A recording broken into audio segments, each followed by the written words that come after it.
วันนี้เราจะมาสร้างน้ำตกนึงนะคะ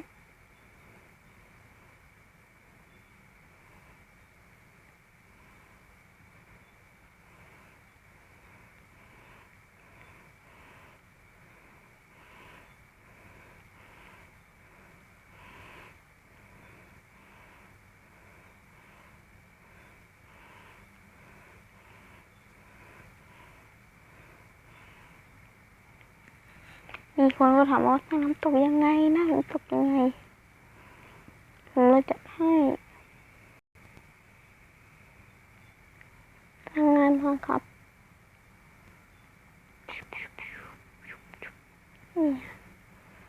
ต้องแบบให้ต่อกันนะ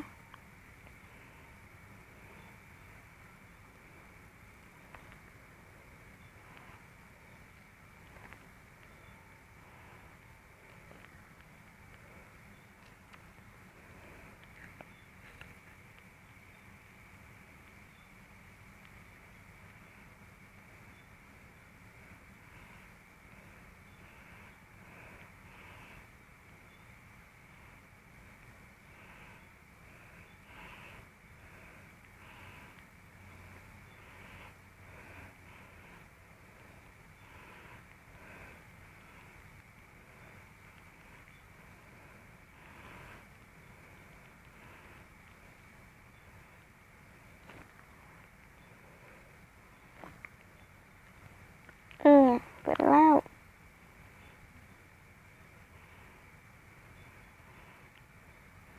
จะเพลงอันนี้นะฝากติดตามด้วย